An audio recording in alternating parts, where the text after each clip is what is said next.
तिसरा रविवार बायको सोबत शॉपिंग साठी ठरलेलाच असतो. ठरणारच, कारण इथे ड्रायफ्रुट्स, स्टील आणि क्रॉकरीवर 20% सूट आहे. खरेदीसाठी अवश्य भेट द्या. भिका गणपत सुपरमार्केट, शिवाजी रोड, सटाणा आणि नामपूर रोड, सटाणा.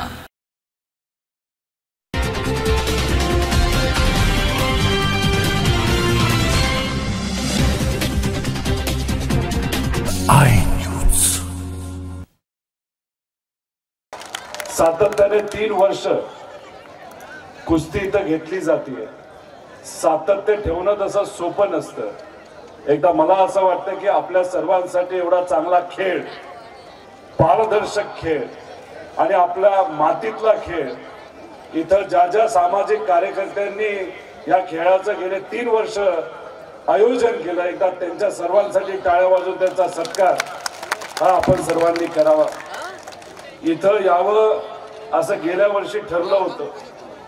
संजय नानांनी मला सांगितलं होतं, चव्हाण साहेबांनी, गेल्या वेळेस अधिवेशन होतं म्हणून येता आलं नाही, पण मी त्यावेळेस शब्द दिला होता की त्यावेळेस जमलं नसेल तर पुढच्या वेळेस 100% येईल. आणि मला आनंद वाटतो की तो शब्द मला पाळता आला आणि एवढं सुंदर अशी स्पर्धा इथं बघता आली. खरं तर मी एवढंच म्हणेल की पैलवानांकडे बघितल्यानंतर लढण्याची प्रेरणा ही आपल्या सर्वांना इथं मिळत असते.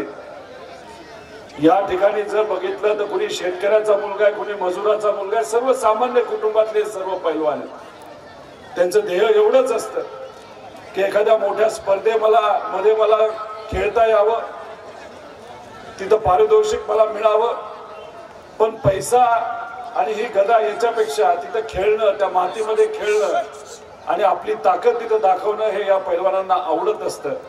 त्यांचे वस्ताद त्यांची काळजी घेत असतात. पैलवान होणं सोपं नसतं. दर महिन्याला कमीत कमी एका पैलवानाला 30 ते 40 हजार रुपये खर्च असतो. पण शेवटी मातीच्या प्रेमापोटी, खेळाच्या प्रेमापोटी हे सर्वजण तिथं प्रयत्न करत असतात. पण कितीही प्रयत्न केला तरी त्याला एक व्यासपीठ द्यावं लागतं. आणि मला आनंद होतोय तुमच्या तालुक्यामध्ये आणि तुमच्या या लाडक्या गावामध्ये एक सुंदर असं व्यासपीठ इथं दिलं गेलंय. आणि हा मान सन्मान जो तुम्ही पैलवानांना दिलाय, अख्खा महाराष्ट्र हे विसरणार नाही. आणि मला सुद्धा कुस्तीतलं काही प्रमाणात कळतं. आदरणीय पवार साहेबांनी कुस्तीसाठी आणि मातीतल्या खेळासाठी खूप काही केलं. मातीवर असताना पवार साहेबांचं प्रेम, त्याच्यात कुस्ती, कबड्डी, इतरही सर्व खेळ, त्याला चांगलं व्यासपीठ द्यावं यासाठी आदरणीय पवार साहेबांनी नेहमी प्रयत्न केले. त्यामुळे मातीवर प्रेम असणं महत्वाचं आहे. आणि तुम्ही इथं उपस्थित, एवढा उशीर होऊन सुद्धा उपस्थित राहून ते प्रेम या मातीवर आणि या खेळावर दाखवलं. सर्व पैलवानांच्या वतीने मी आपल्या सर्वांचे आभार व्यक्त करतो. तसंच छोटू दादा सोनवणे आणि मल्हार प्रतिष्ठान यांचं पुनश्च एकदा आभार व्यक्त करतो. आणि इथं उपस्थित असणाऱ्या प्रत्येक व्यक्तीला मला एवढंच सांगायचंय की तुम्ही इथे आलात, खूप मोठा सन्मान इथं असणाऱ्या पैलवानांना तुम्ही दिला. एकदा पैलवानांच्या वतीने मी आपल्या सर्वांना विनंती करतो, एकदा स्वतःसाठी टाळ्या वाजून तुमचा सत्कार त्या ठिकाणी करावा. त्यामुळे जाता जाता एवढंच आहे, तुम्ही आम्ही पैलवान सामाजिक राजकीय क्षेत्र नाही तर महाराष्ट्रातला प्रत्येक व्यक्ती स्वाभिमानासाठी लढत असतो. आणि आपण सर्वजण त्याच्यासाठीच लढलं पाहिजे.